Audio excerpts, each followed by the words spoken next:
everyone. Welcome to Amago Season 1, Episode 43, A Witness of God's Glory. I'm your host, Vanessa Brown. Beloved, now we are children of God, and it has not yet been revealed what we shall be. But we know that when he is revealed, we shall be like him, for we shall see him as he is. 1 John chapter 3, verse 2. This week's episode is titled A Witness of God's Glory. I am a nature enthusiast. You will find me in the yard or caring for my plants any chance that I get. Being in nature brings me peace, and it is a constant reminder of the awesomeness of God. I love being at the beach as well, or fishing, or just standing by the river.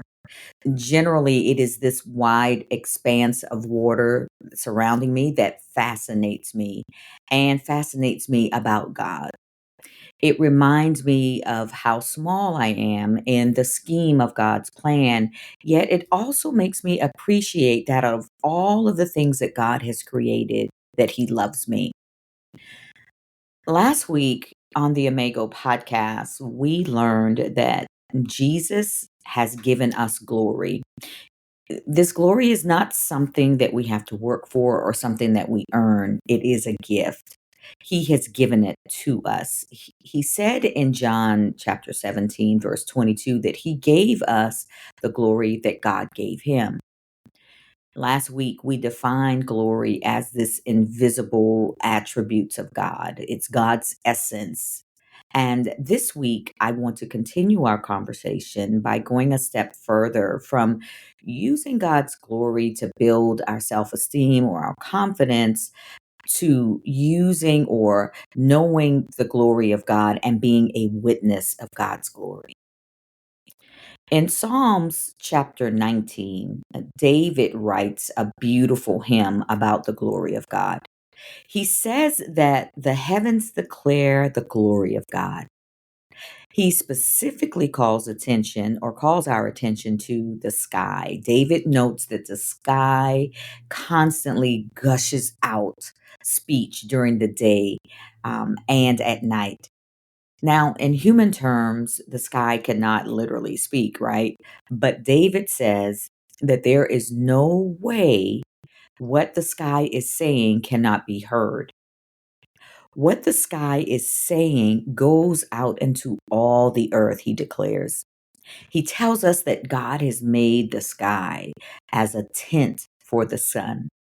And every day the sun happily comes out like a bridegroom bouncing from his chamber, or like a runner who is a champion ready to run another race.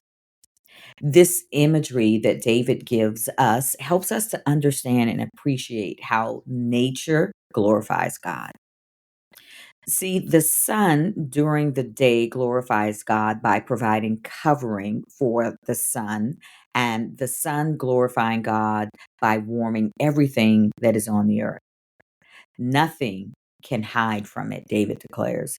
Even though the sky cannot speak and the sun has no verbal communication, it is their visibility and their obedience that they give God glory. The sky shows the glory of God's perfection. The sky and the sun display both God's wisdom and God's power. God is a creator who has thought out everything, and he knows how each created thing impacts and affects another. A God who makes the earth rotate on an invisible axis, and who has made the sun so hot that nothing can actually dwell on it, but yet he has used just the right measurement of distance so that the sun provides warmth to everything that is on the earth, and the sun is what all of nature depends on. Nature is a witness to the existence and the glory of God. This glory that we're talking about this week is defined as the sum of God's perfections, God's essence again, the visible manifestation of his presence. It is the unique majesty of God's being as it is revealed to us as men in stages and levels. I thought about that briefly in that, when I was a kid just looking up at the sky and I could see the clouds moving, I had no real knowledge or understanding that God created all of this and what all of it meant. But the unique majesty of God as it is revealed to us in stages and levels is the glory of God. As David continues writing in Psalms, he now skillfully moves from how we see God's glory in nature to how we know God's character. And David says that we know God's character through his laws. The law of God in this context is the whole body of statutes, his precepts that are found in the Jewish code, right? They are the rules that guide and regulate both behavior and thought. The law completely teaches all of us the nature and the will of God. It teaches the whole duty of man. The law teaches us what we should believe and practice and what is necessary for our present and our eternal happiness. The laws of God testify about the character of God. His character has a positive impact or effect on everything that follows his law. David uses 6 epithets, which are adjectives that express a quality or characteristic of a person in this particular psalm. So David says the following about God's character. God's law, the totality of all the statutes and the precepts and commands and ordinances are perfect. He says that God's laws revive the soul. God's statutes are trustworthy. They make the simple wise.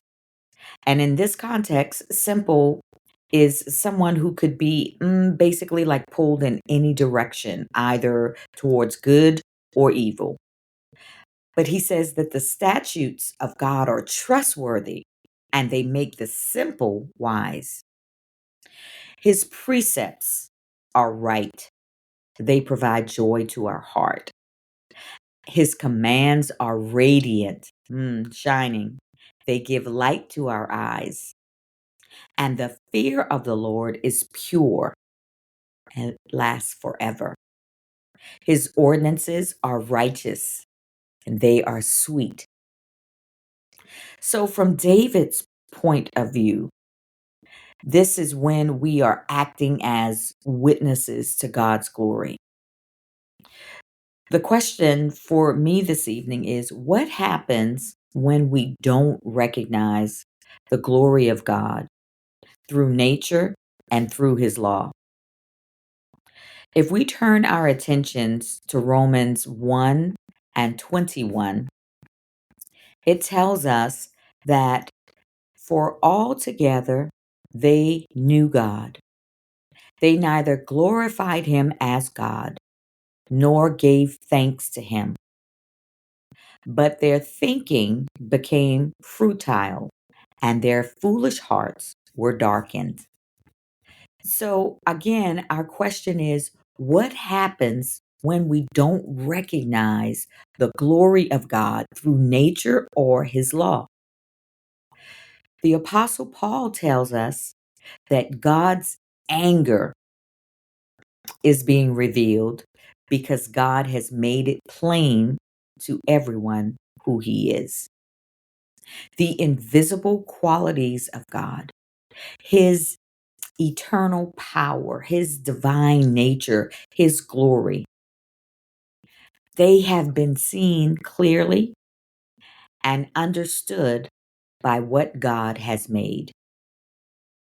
Nature and the laws of God are witnesses to God's glory. So Paul tells us that the people who were here in the book of Romans, that they knew God. They knew the character of God because they were aware of the laws of God. And God's law is perfect. Okay? We said that a moment ago, that his statutes, his precepts, his commands, his our reverence of him, his ordinances, they knew God because God had provided all of this as instruction to them. In Jeremiah chapter 2, God asked this question. He says, "What fault did your ancestors find in me that they strayed so far from me? They follow worthless idols and they become worthless themselves." In Romans chapter 1, the people there did not glorify God. They did not acknowledge or recognize his existence, nor did they give thanks to him. Or, in other words, they didn't reverence God. The reward for their refusal to glorify, reverence, recognize God is that their thinking became futile. And I don't want to gloss over that because I want us to understand what happens when we don't glorify God. Our thinking becomes futile. Futile means vain, unreal, ineffectual, unproductive, useless. And it says their hearts were dark. The people that Paul was describing refused to be a witness of God's glory. And when you refuse to be a witness of God's glory, you lose your connection to God. And when you lose your connection to God, your light leaves and you become dark. Your hearts become dark. God gave these people over to their sinful desires. There is no longer the law of God to guard them or act as a custodian for them, right? Sometimes people don't like rules. We don't like laws and precepts, but they act as guardians for us, right? And if you think about it in the context of being a child needs a guardian so that they won't injure themselves. And that's what the law of the Lord is for us. It's to make sure that we don't injure ourselves. But because they did not want to glorify God, God gives them over to their sinful desires. They are left to act out on their own. And their behaviors lead them to abominable acts. And following that, then God gives them over to a depraved mind. And a depraved mind is worse than fruitful thoughts. A depraved mind now is you doing what ought not to be done. Romans 1 and 32 is a scripture that is really important for us to acknowledge and make sure that we are practicing, especially in these times when everybody wants us to be okay with other people's behavior.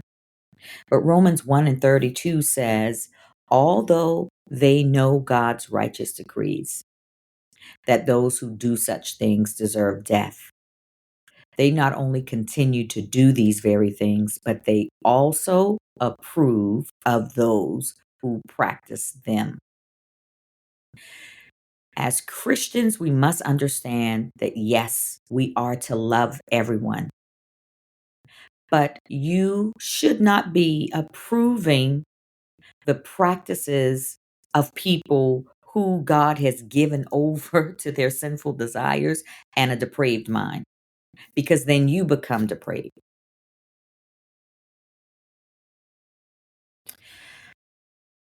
On the other hand, for those who are witnesses in the earth to God's glory, David in Psalms 19 says that the ordinances of the Lord provide warning, and by keeping them, there is a great reward. This reward is the answer to Jesus's prayer back in John 17 and 24. We talked about it last week. But Jesus is praying. He prays for himself, he prays for the apostles, and then he prays for those of us who will believe in the word of the apostles. But Jesus's prayer for us specifically is, Father, I want those who you have given me to be with me where I am and to see me in my glory, the glory you have given me because you loved me before the creation of the world. When we are witnesses to the glory of God, when we acknowledge him as the great and only creator of all things that exist, and when we follow and accept his custodial support of us by his laws, his statutes, his precepts, his ordinances, his commands, then we are witnesses to God's glory. And we become the light of the world. Thank you for joining me this week. Please make sure you download the Imago podcast on Spotify. I'm trying to get to 1,000 listeners on Spotify. So if you would, please download the Spotify app and then make sure that you download the Imago podcast. Please check out the notes section if you do download it through Spotify. There is a link that will allow you to support the podcast by subscribing. You may visit our website at imagohim.com. Please check out the coaching and leadership development services that I offer. And you can also find me on Instagram at imagohim, or join me on Facebook by typing IMAGO. Be sure to like and share my weekly reels on Facebook as well as my posts. Please email me with your comments, your questions, any feedback at imagohim@gmail.com. We will see you next week. And until then, we shall be just like